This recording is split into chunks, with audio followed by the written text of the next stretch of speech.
Dan mungkin sebagian besar kenal, udah pasti tahu. Udah pasti tahu. Seorang Sunan Kalijogo. Iya. Gitu.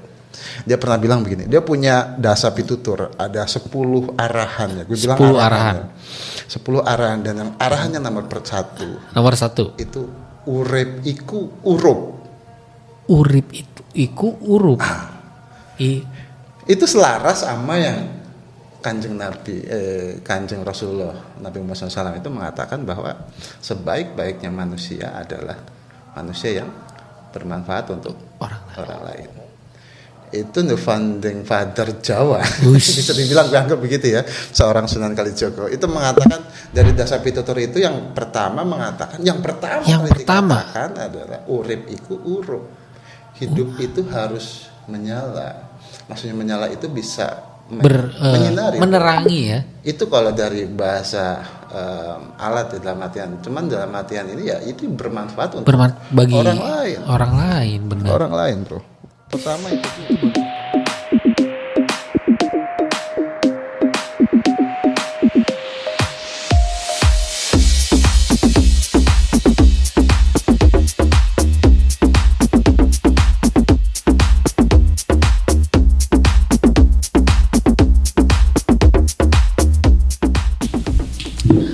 Hai, balik lagi bersama gua Karsyo di Karsyo Show. Jadi hari ini gua bersama Iwan dan Mas Amin ya. Hari ini kita akan membahas lagi tentang filosofi. Gimana nih, Mas Iwan?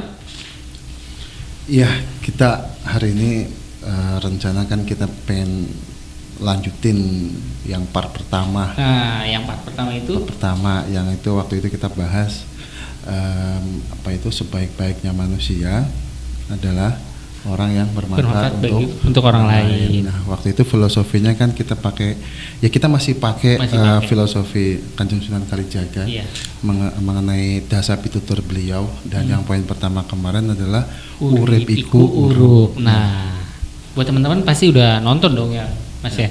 Harusnya. Nah, kalau di yang kedua ini, Mas, kita mau bawain apa nih?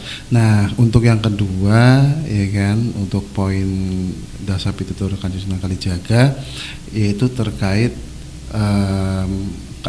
keangkara murkaan yang harus kita hapus. Dan 3 poin utama. 3 poin mengenai keselamatan, kesejahteraan, dan kebahagiaan yang mesti kita usahakan dalam hidup. Kalau poinnya namanya Memayu Hayuning Bawono Ambrasto Durhangkoro. Kagak ingat gua. Memayu Hayuning Bawono Angkoro Ambrasto Durhangkoro. Yang artinya itu terus mengusahakan keselamatan, kesejahteraan, dan kebahagiaan, dan menghindari 3 hal tersebut. Menghilangkan. Oh, jadi kita mengulik di antara itu semua. Iya, 3 terkait dengan poin kedua di dasa pitutur Kanjeng Sunan Kalijaga, yaitu poin kedua tadi udah kita sebutkan sama-sama. Memayu Hayuning Bawono Ambrasto Durhangkoro. Ini kita ingin membahas soal kehidupan. Ya, kita masih belajar. Nanti kalau teman-teman ada yang kita bahas, mungkin ada yang perlu ditambahkan, atau mungkin ada yang menurut teman-teman, oh ini salah, silahkan dibantu koreksi di kolom komentar. Betul. Okay. Jangan lupa kita minum dulu, jangan. Oh iya. Minum. Saya minum. Minum dulu. Monggo. Kopi dulu. Nah, ini salah satu kebahagiaan. Harus ada kopi. Jadi kalau nongkrong, kalau gak ngopi kayaknya gimana? Ada yang kurang gitu, Mas. Iya. Salah satu wujud kebahagiaan. Karena bisa merasakan kenikmatan. Nah, dari hasil dari kesehatan. Kita bisa ngerasain enaknya kopi, nikmatnya kopi, tandanya kita sehat. Nah, kalau kita sehat itu wujud dari keselamatan. Itu wujud dari keselamatan. Kita langsung masuk ya? Langsung masuk, boleh. Ya? Masuk. Oke, kita langsung masuk. 3 poin positif. 3 poin? Iya, dalam poin mamayu hayoneng bawono ambrasa durhangkor. 3 poin positif dasar yang mesti kita usahakan dalam hidup itu tadi udah kita sebutin. Keselamatan, kebahagiaan, dan kesejahteraan. Boleh teman-teman analogikan kita bareng-bareng ya, kita analogikan bareng-bareng bahwa ambil satu sampel aja, kerja itu kan kegiatan seseorang untuk mengusahakan sesuatu. Betul. Gampangnya gini aja, orang kerja berusaha untuk mencari uang. Iya. Berupa secara teknisnya berupa gaji bulanan misalnya begitu, ada yang bulanan, ada yang mingguan, ada yang harian gitu. Tapi intinya secara teknisnya mereka mencari uang berupa gaji. Nah, mencari gaji berupa uang, maaf ya, mencari gaji berupa uang, ya. Nah, uang itu yang nanti digunakan. Contoh misalnya kalau lapar, buat beli nasi. Kita selamat dari rasa kelaparan. Kalau lagi sakit, poinnya dapat, selamat kan, selamat dari rasa lapar. Kalau yang ada sakit, bisa buat beli obat untuk mencari keselamatan, gitu kan. Ada lagi, Lebaran bisa buat beli baju. Coba tingkat keselamatannya di mana dan selamat dari apa? Mungkin teman-teman juga bisa bantu kok. Kalau beli baju, ayo. kayaknya itu lebih ke bahagiaan ya. Bahagia atau kesejahteraan mungkin. Kesejahteraan dulu. Karso, kalau Lebaran bajunya udah jelek, malu nggak? Ya. Malu kan? Nah, berarti dapat duit buat beli baju biar selamat dari rasa malu. Oh, itu ternyata. Tapi kan baju baru alhamdulillah. Alhamdulillah. Meskipun ya memang Lebaran nggak harus baru, tapi sekalinya bersih. Cuman kalau bajunya udah rusak, masa ya kita Lebaran pakai baju rusak, pakai udah baju sobek-sobek, meskipun kekinian bajunya pada sobek-sobekin, kayak cara saya juga. Sobek-sobekin. Enggak, maksudnya udah lusuh. Kumpul sama teman-teman pasti kan kepengennya yang baru. Sesuai umumnya. Betul. Gitu, sesuai umumnya, dan itu memerlukan uang tadi hasil usaha. Ya, jadi usaha itu menghasilkan uang, ya, menghasilkan uang. Nah, uang itu buat beli baju, dan itu untuk mencari selamat dari rasa malu. Gampangnya analoginya seperti itu. Betul. Oke ya. Asik sih itu. Kalau udah mencapai tingkat keselamatan, ya, secara otomatis siklusnya akan berjalan. Larinya kemana? Larinya ke kebahagiaan. Benar. Iya kan? Simpel aja. Gampangnya begini. Kita bahas yang kehidupan sehari-hari. Bapak, ibu, anak. Bapak gajian, gitu? Yeah. Bapak gajian, ibu bisa shopping, anak bisa jajan, keluarganya jadi bahagia. Kalau semua tercukupi, sudah bahagia, nantilah ke tingkat titik siklusnya lanjut lagi, tingkat sejahtera. Karena tingkat sejahtera orang juga kan beda-beda. Ada yang sejahteranya harus ada mobil mewah, harus ada mobil mewah tadi, udah harus ada rumah mewah, itu ada. Ada yang cukup dengan kehidupan sehari-hari tercukupi, anak bisa ketawa, sang ibunya juga bisa ketawa, itu juga sejahteranya. Tingkat kesejahteraan orang itu kan yang berbeda-beda, tergantung penilaiannya masing-masing, tergantung kehidupannya masing-masing. Tapi memang siklusnya seperti itu. Dari selamat lari ke bahagia, baru lari ke tingkat sejahtera.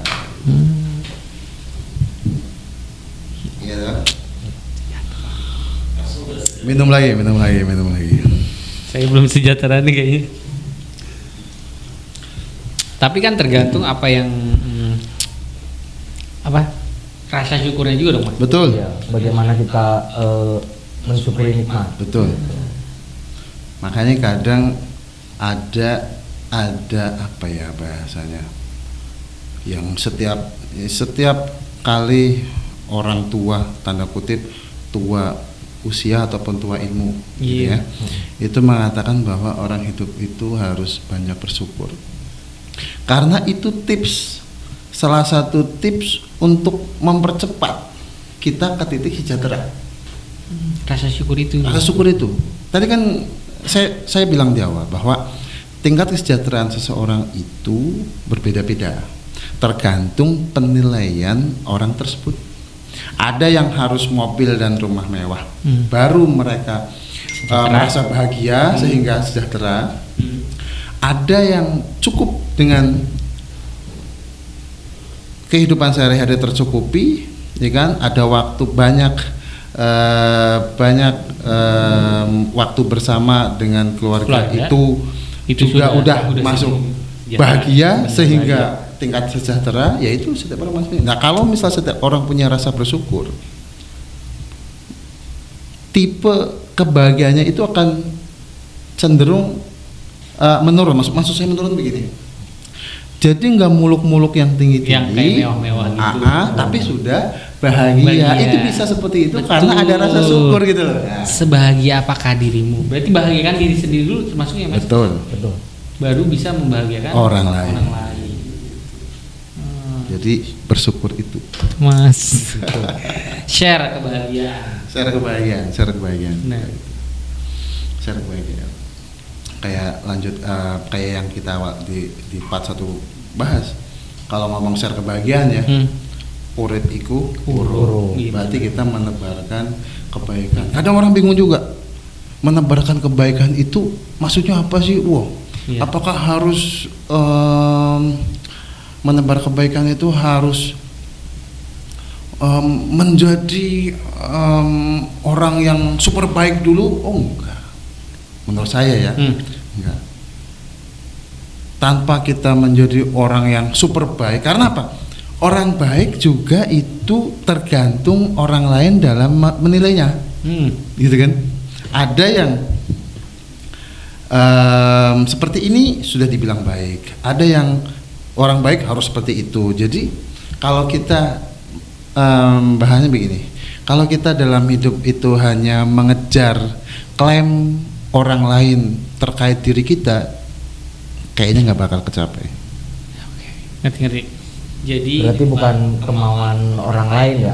Apa yang kita lakukan berbuat baik berarti bukan keinginan orang lain. Bukan. Tapi berdasarkan dari diri sendiri. Apa yang sudah kita bisa lakukan, lakukan. Nggak usah nunggu orang lain dia baik baru kita merasa baik. Iya, jadi kayak kita padahal kita bisa melakukan sesuatu, tapi orang lain bilang Karso sebenarnya kurang baik, dia masih anak bengal dia. Iya. Karso terus karena berpatokan itu Karso oh berarti gue ngelakuin baiknya bukan sekarang, nanti orang lain bilang gue baik itu salah ya. Kalau menurut saya sih itu kurang masuk, Mas. Kurang masuk. Gitu. Jadi apa yang kita bisa lakukan meskipun itu hal-hal kecil, lakukan. Apa yang bisa kita lakukan meskipun hal kecil, lakukan.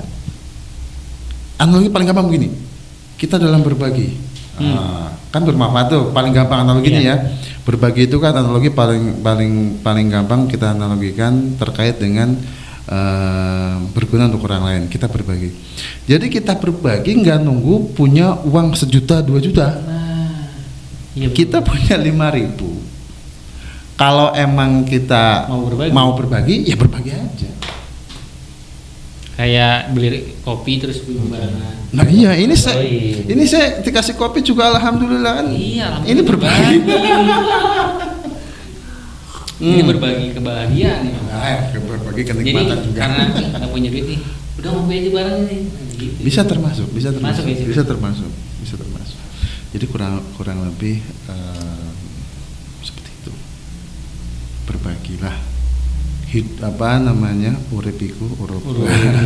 Bermanfaat bagi orang lain. Nah, menimbulkan kebahagiaan. Menimbulkan kebahagiaan. Lalu sejahteranya gimana tuh, Mas? Yaitu kesejahteraan itu muncul adalah siklus otomatis ketika orang itu sudah mencapai titik bahagia.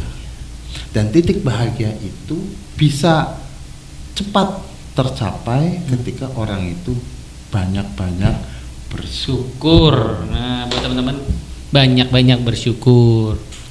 Betul. Jangan kita mendengarkan masukan orang ini buat kita semua, Ya. khususnya buat diri saya pribadi, umumnya buat kita semua. Ini ada salah satu kutipan. Apabila hidup hanya karena pengakuan orang lain, maka hidupmu niscaya hancur. Maksudnya gimana? Udah kita bahas. Kalau kita hanya mengejar klaim orang lain, Iya, betul. nggak bakal ketemu. Pengennya diakuin, ih dia baik ya gitu. Tapi kalau zaman sekarang kebanyakan begitu. Kebanyakan gitu ya. Dibilang dulu baru melakukan gitu ya. Yang dia lakukan dalam hidup demi anggapan orang lain. Demi suatu yang diakuin. Bener. Gitu. Lalu apa lagi? Nah, itu tadi kita lanjut yang poin kedua di dasar pitutur itu, apa itu namanya? Kita berusaha dalam hidup, kita berusaha. Kalau menghilangkan caranya mungkin bisa dibilang hampir tidak bisa ya, karena secara alami manusia itu kan punya pikiran dan hati. Betul. Pasti ketika kita menemukan hal-hal yang mungkin tidak sesuai sama keinginan, tidak sesuai dengan harapan, pasti kita akan merasakan ya rasa-rasa yang negatif, begitu kan, entah itu marah, entah itu ya macam-macam lah, ada marah, ada bete, ada segala macam lah, gitu kan, namanya seperti itu. Nah, ya kalau misalnya, tapi itu bisa dibilang, kenapa saya bilang itu otomatis? Karena itu refleks ya. Pasti terjadi. Refleks. Jadi ketika kebentur sesuatu yang tidak sesuai, pasti refleks orang merasakan sesuatu yang negatif. Misalnya begini, Karso dalam suatu Karso lagi tongkrong sama teman-teman. Nongkrong sama teman-teman. Temennya bercanda, tapi bercandanya ngeledek misalnya begitu. Tapi niatnya temennya itu bercanda. Pasti Karso pasti ngerasa kok begini sih. Iya. Itu refleks otomatis. Nah, kembali lagi, apakah Karso yang dinilai bagaimana atau apa yang Karso lakukan setelah merasakan refleks otomatis merasa diledek temannya tadi. Nah, itu yang harus dilakukan. Maksudnya harus dilakukan apa? Ya itu tindakannya di situ. berarti sikap apa yang harus dilakukan? Betul. Itu yang jadi poin intinya di situ. Nah, itu yang bedanya setiap orang tuh begitu. Ada yang diledek, temennya niat bercanda, cuman bercandanya ngeledek. Terus Karso tiba-tiba bete, marah, pulang. Ya, terus nggak mau ketemu lagi sama Mas Amin misalnya. Iya, yang ngeledek. Ngambek gitu kan. Nah, menurut saya yaitu bisa dibilang apa ya, mentalnya masih payah. Iya. Nah, tapi sikap sebaliknya ketika apa itu namanya, kita mengacu salah satunya ke poin tadi, memayu hayuning bawono amrut durangkoro. Kan itu kan yang poin negatif yang kita hilangkan, salah satunya itu kan adalah angkara murka. Bahasa kita kan egois gitu tadi ya. Egois. Nah, ketika Karso dibecandain, terus Karso merasa terledek, tapi Karso disikapin dengan cara, ya ini tongkrongan gue. Dan saya yakin teman saya yang tadi ngeledek saya itu cuma bercanda. Nggak ada masalah. Benar. Itu rasa sikap itu yang nanti menyelamatkan Karso, atau bahkan menyelamatkan kalau setiap orang-orang di tongkrongan itu punya rasa seperti itu, bisa memaklumi atau menoleransi bercandaan-bercandaan yang ada karena yakin terhadap yakin sama sifat-sifat per teman-temannya itu. Nanti itu juga bisa menciptakan keselamatan. Keselamatan dari apa? Menselamatkan rombongan itu dari perpecahan. Betul. Jadi Nggak baper-baper lah. Nggak baper. Rasa nggak baper itu menyelamatkan tongkrongan itu salah satu masuk. Iya benar. Gitu. Jadi jangan baper. Itu dasarnya dari menghilangkan rasa angkra murka atau gampangnya menghilangkan rasa egois tadi. Jadi jangan mudah tersinggung. Kalau tersinggung sudah pasti itu refleks. Ya. Karena kita punya hati, punya pikiran. Namun bagaimana kita ambil sikap tersebut ya kan? Nah, tadi udah kita sebutin bahwa rasa yakin bahwa temen gue ini dia pasti nggak ada maksud untuk menghina. Ini hanya sebuah lelucon. Berarti dasarnya apa? Rasa yakin. Berarti rasa yakin itu bisa muncul dari mana? Dari rasa kekancan. Apa bahasanya kekancan itu? Pertemanan ya. Sohib. Rasa sohib yang sudah dalam. Kalau dalam pertemanan atau dalam kekancan tadi bercanda sedikit terus baper, itu bisa ada dua faktor. Yang pertama memang baperan. Yang kedua memang pertemanannya itu belum lama. Belum lama, betul. Berarti chemistry-nya belum dapat. Belum bestie. Lalu harus menghilangkan apa lagi, Mas? Kalau kita serakah. Oh, itu harus menghilangkan serakah. Serakah. Nah, itu yang apa ya? Sangat susah, sulit. Ya, sulit karena apa ya? Karena serakah bisa dihilangkan karena apa ya? Ya karena begini. Serakah itu sulit dihilangkan. Kita analogi kemana dulu nih? Analoginya ke materi dulu deh, ya gampangnya gitu. Karena ini kan jawabannya bisa kita simpulkan sesuai dengan objeknya apa gitu kan. Okay. Kita ambil objeknya uang deh. Sampelnya ya uang. Kita ambil analoginya uang. Kenapa serakah sulit dihilangkan? Karena setiap orang itu kalau ngelihat uang itu pasti pengen. Nah, kenapa rasa pengen itu muncul? Karena suatu keperluan. Setiap orang pasti memiliki keperluannya masing-masing dalam hidupnya masing-masing. Sehingga apa? Ya tadi kalau udah ketemu uang itu biasanya yang sedulur bisa hancur. Iya. Saudara menjadi hancur. Ya tadi yang sedulur bisa jadi hancur. Yang teman saling makan, makanya ada namanya makan teman gitu. Ya, teman makan. Ya nggak coba? Iya. Iya kan? Coba. Karena keserakahan, ya kan? Karena keserakahan. Makanya saya bilang serakah itu sulit dihilangkan karena salah satunya kalau kita objeknya ke uang, itu dasarnya itu setiap orang memiliki kebutuhannya masing-masing dalam hidupnya masing-masing. Padahal seharusnya kalau misalnya itu bisa disikapi dengan baik, ya kan? Kita berpacu ke dasar Memayu Hayuning Bawana tadi, Ambasador Hangkolo tadi, ya. Contoh misalnya Karso punya tim, contoh misalnya Karso jualan pecel ayam, timnya ada 4 misalnya begitu. Dalam satu periode berhitung dapat untung, untungnya sekian, misalnya untungnya 20 juta misalnya, berarti per orang bagiannya 5 juta harusnya ya kan. Seandainya kita bisa sikapin dengan baik, misalnya timnya Karso, Mas Amin dan 2 orang yang lain. Mas Amin lagi ada butuh uang. Seharusnya Mas Amin itu ngomong saja sama Karso. Kebetulan nih yang bendaharanya yang megang kasnya Mas Amin gitu. Laporan uang masuk keluar juga Mas Amin misalnya gitu ya. Mas Amin tinggal bilang aja sama Karso dan yang lain. Bilang bahwa Amin lagi butuh uang. Kebetulan misalnya mau buat ABC yang sifatnya urgent ya. Yeah.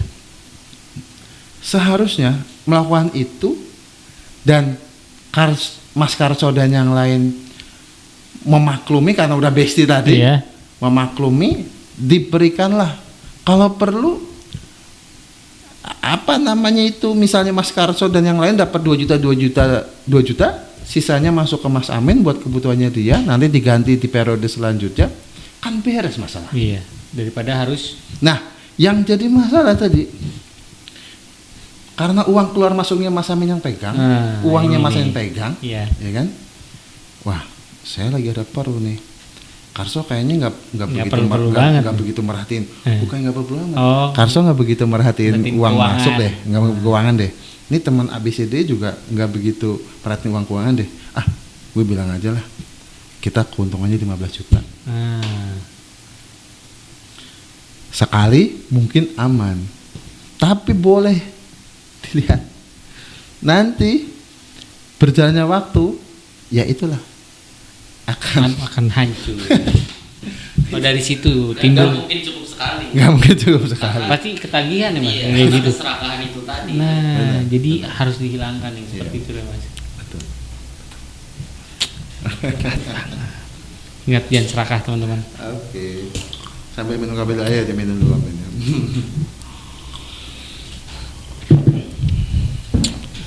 Itu serakah yang tertutup. Oh, serakah yang tertutup. Ada lagi yang serakah yang terbuka. Ada lagi yang terbuka. Misalnya belak-belakan. Gimana tuh? Belak-belakan begini. Karena saya yang megang uang, jadi pembagiannya saya yang lebih besar. Ada lagi yang begitu. Padahal dasarnya dulu pas buka pecel ayam itu berempat itu meskipun beda-beda job tapi sudah sepakat komit untuk dibagi rata. Bagi rata. Meskipun beda divisi. Tapi kadang berjalannya waktu kalau emang punya rasa serakah tadi. Lah, Mas Karso kan baginya cuma goreng ayam, apa susahnya? Iya. Mas A kan bagiannya cuma nyuci piring, apa susahnya? Iya. Mas B bagiannya cuma ngepel-ngepel, apa susahnya? Saya ini loh yang megang uang, pusing setiap hari, bagiannya harus lebih banyak itu. Oh, iya. Serakah yang terbuka. Ternyata ya. Nah itu tadi makanya kalau kita berbacu di poin ini, poin yang kedua ini mengenai memayu hayuning bawono ambrasadur hangkoro, itu tadi 3 poin dasar tadi ya terkait dengan menghilangkan egois atau angkara murka tadi, serakah dan tamak. Ya gampangnya kalau tamak apa gampangnya simpel aja deh. Tamak itu serakah kelas atas. Serakah kelas atas. Serakahnya serakah. Jadi oke. Disimpulin gini. Jadi kita kalau ingin menimbulkan suatu keselamatan, kebahagiaan dan kesejahteraan, hilangkan 3 yang tadi juga. Betul. 3 poin. Salah satunya tadi serakah, enggak yang dihilangkan. Angkara murka, serakah dan tamak. Jadi 3 poin itu berbalasan. Betul. Menimbulkan namanya kebahagiaan di dalamnya. Yang tadi itu menimbulkan kesejahteraan. Kesejahteraan ya. Sampai titik bahagia. Titik bahagia. Itu siklus yang otomatis. Siklus otomatis. Tapi gini, Mas Karso, Mas Amin. Ngomong-ngomong tadi soal komit tim dalam melakukan kegiatan apapun itu, saya jadi ingat apa itu namanya ya? Ada baru tadi ada teman kita yang nanya, Mas kira-kira sharing aja. Mas kira-kira kalau misalnya kita bikin tim itu, maksudnya begini, kita mau nyari tim biar bisa jalan komit dan kompak, itu kita nyari timnya kayak gimana sih? Oh, jadi membentuk suatu tim itu bagaimana? Tadi ada yang sharing begitu sama saya tadi di luar sana. Saya jadi ingat sama Pangeran Mangkunegaran pertama. Mangkunegara. Nah, kita nggak bahas lah, itu Mangkunegaran itu ada itu bagian dari Pakualaman dan bagian dari Hamengkubuwono. Jadi ada Hamengkubuwono, ada Pakubono dan ada Mangkunegaran. Itu ada 3. Itu pecahan dari pecahan dari Mataram. Tapi kita nggak bahas itu ya, kita bahas itu. Kita bahas yang tim tadi. Mangkunegaran. Saya ingat ya sama Pangeran Mangkunegaran. Dia punya filosofi. Apa tuh? Namanya TJTB. Biji TJTB. TJTB. Betul. TJTB. Tadi saya sempat ngomong begitu, Mbak. Oke. Tadi yang di depan soal yang menanyakan tim, nyari tim yang bisa jalan tuh yang kayak gimana, sontak saya keinget tadi yang udah kita bahas. Saya keinget sama Pangeran Mangkunegaran. Satu. Apa tuh, Mas? Ya, dia pernah menyebutkan sebentar. Nama beliau juga ada yang cukup fenomenal pada masanya, itu Pangeran Sambernyowo. Berarti nanti hubungannya itu sama Belanda. Ya. Pokoknya beliau terkenal waktu itu kedikdayaan beliau. Setiap turun ke lapangan perang itu pasukan musuh siap-siap bahasanya, siap-siap kalah. Karena satu orang bisa melibas puluhan bahkan ratusan orang gitu. Makanya disebut dengan Pangeran Sambernyowo. Tapi kita nggak bahas itu ya, kita bahas tadi yang soal tim. Nah, beliau pernah menyampaikan seperti ini. Filosofinya beliau yang pernah sampaikan ini. TJTB tadi kita bahas tadi, ya. TJTB. Tadi yang udah kita bahas tadi kan. Nah, itu langsung sontak itu aja yang saya sampaikan ke teman kita tadi yang di depan tadi. Pas doi nanya, ya saya jawab, coba deh baca artikel soal TJTB. Saya bilang gitu. Serius amat, Mas. Ya karena kalau mau bikin tim, apalagi itu sifatnya komersil dan niatnya untuk hidup, itu harus serius. Betul. Jangan kan yang begitu. Yang hal-hal kecil aja juga kita dasarnya harus serius. Nggak boleh kita main-main, kan begitu. Yang permainan aja, main PS juga harus serius. Kalau mau menang kan begitu. Betul. Ya, kan? Ya bahasanya begitu. Terus dia bilang, singkatnya deh Mas, apa? Itu TJTB itu dasarnya mukti siji, mukti kabeh, mati siji, mati kabeh. Kalau mukti itu apa tuh? Mukti itu ya gampangnya gini. Sejahtera. Menang. Jaya. Taruhlah kalau dalam usaha, profit satu ya profit semua, gitu loh, ya kan. Rugi satu ya rugi semua, bahasanya begitu. Kalau dalam peperangan kan dulu kan menang satu ya menang semua, mati satu ya mati semua, kan bahasa begitu. Tapi kalau kita sinkronkan korelasinya sama tadi yang teman kita bilang mau bikin usaha, nyari timnya bagaimana, ya tadi yang mau profit sedikit ya mau, profit banyak ya mau. Kita ngomongin rugi ya, profit sedikit ya mau, berarti profit sedikit ya semuanya kebagian sedikit, profit banyak ya semua kebagian banyak gitu. Kalau sudah punya tim yang, kalau nemu orang yang seperti itu, jangan ragu untuk dia jadikan rekan tim lah untuk kegiatan apapun, kurang lebih seperti itu. Tapi kalau misalnya dia kan sifatnya berarti kan mau rekrutmen orang dong buat usahanya dia. Kalau di awal udah hitung-hitungan, ya berhitung boleh, tapi kalau dari awal udah berhitung-hitungan, itu nanti untungnya bagaimana, pembagiannya gimana, saya kebagian apa, itu kayaknya mending cari yang lain. Namanya juga kerja tim. Betul. Gitu. Tapi kalau tadi kita flashback ke yang poin pertama, urip huruf, lakukan apa yang kamu bisa gitu. Saya bisanya begini, kepake nggak? Kepake. Saya bisanya begini, kepake nggak? Kepake. Ya udah. Yang begitu-begitu. Tapi nanti hasilnya cuman kalau awal-awal segini loh, nggak apa-apa. Yang penting ayo kalau mau bareng-bareng saya senang. Itu. Dikompakin. Cari timnya. Kalau menurut saya yang seperti itu. Dasarnya TJTB. Saya tadi bilang ke rekan kita yang di depan tadi seperti itu. TJTB, praktekin. Nemu, angkut. Kalau nggak sesuai sama TJTB, tinggal. Gitu. TGTB.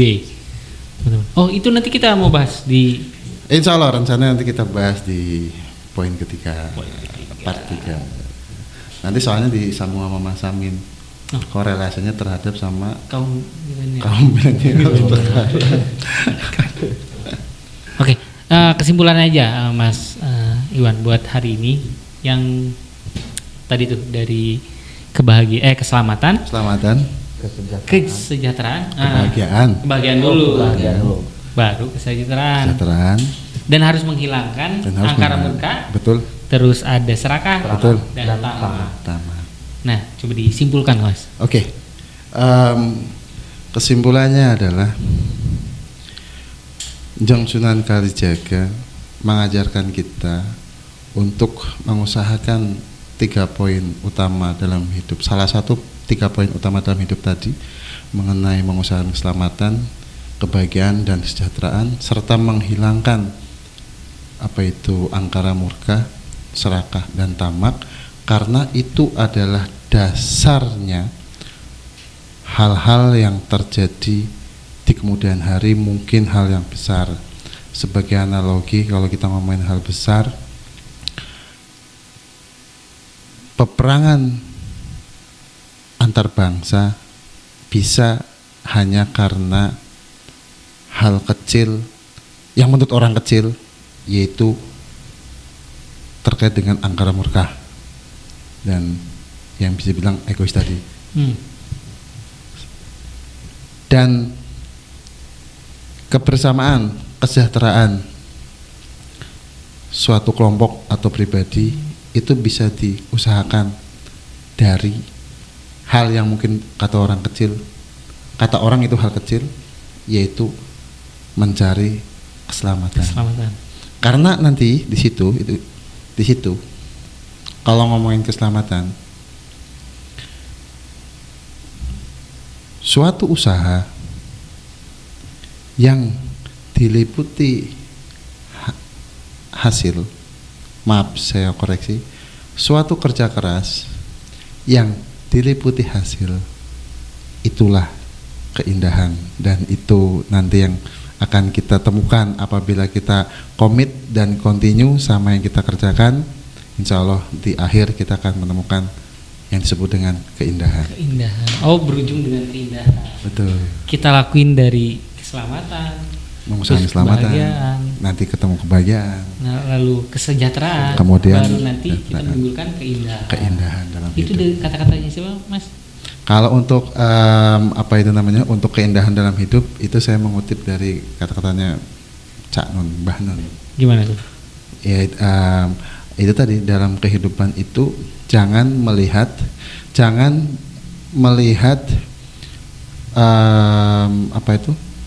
kalau bahasa ininya cobaan lah ya. Dalam suatu usaha pasti ada cobaan, tapi jangan berfokus pada itu. Tanda kutip jangan berfokus, maksudnya jangan terganggu akan hal itu. Tapi fokuslah step demi stepnya. Kalau ada cobaan, nikmati, meskipun sulit ya. Sulit betul. Menikmati cobaan itu sulit. Tapi boleh Mas Karso perhatikan, atau Mas Amin juga pasti ada pengalaman terkait dengan cobaan dalam suatu proses. Setiap ada cobaan dalam suatu proses, nanti kalau kita menyikapinya dengan baik, itu ada ada pembelajaran loh. Betul. Setiap cobaan-cobaan tadi itu membuat kita lebih baik. Kalau kita mau menikmati, bahasanya itu menikmati ya, menikmati cobaan itu, nanti ada poin-poin. Ya misalnya kita bikin video deh, gampang bikin video.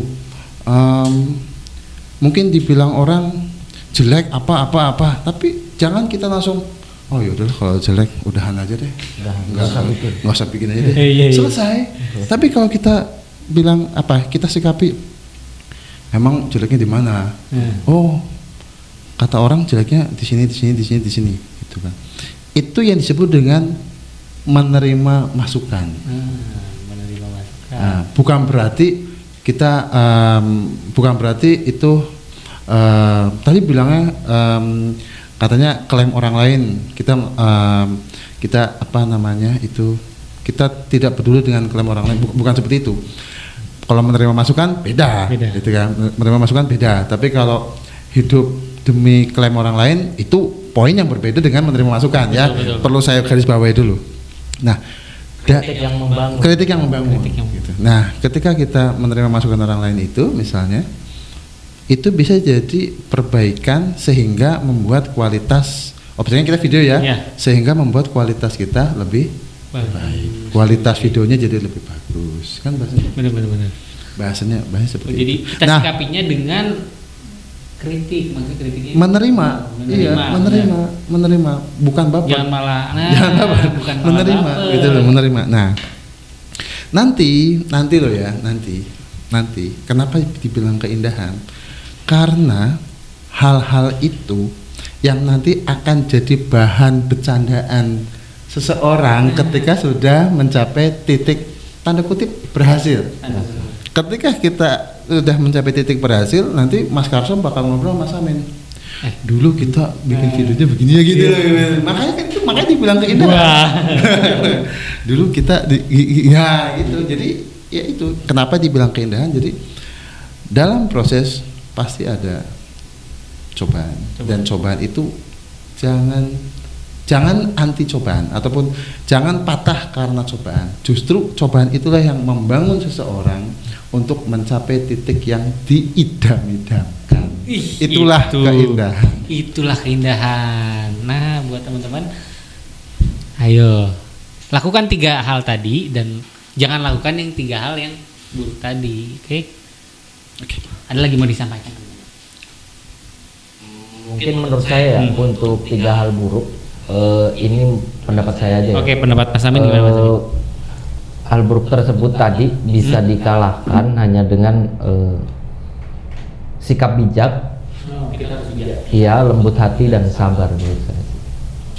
Jadi kita harus 3 itu untuk mengalahkan sifat-sifat tersebut. Tapi ya berat juga, Mas. Berat. Iya berat. Nah ini makanya cobaan itu memang banyak. Kalau dikit cobain. Nah ya. Oke teman-teman, jangan lupa subscribe juga Vigo Official karena menuju 100.000 subscriber. Keren banget kan ini. Insya Allah di tahun ini ya. Oke. Karena kita juga udah mulai naik nih ya. Oke. Bismillah. Kan usaha. Betul. Nah, mengusahakan untuk keselamatan kita. Nah, lalu kita bahagia dan sejahtera. Udah? Setuju. Oke, itu aja ya hari ini gue bersama Karso. Amin. Oke. Undur diri, bye bye. Lanjut lagi di part selanjutnya. Assalamualaikum.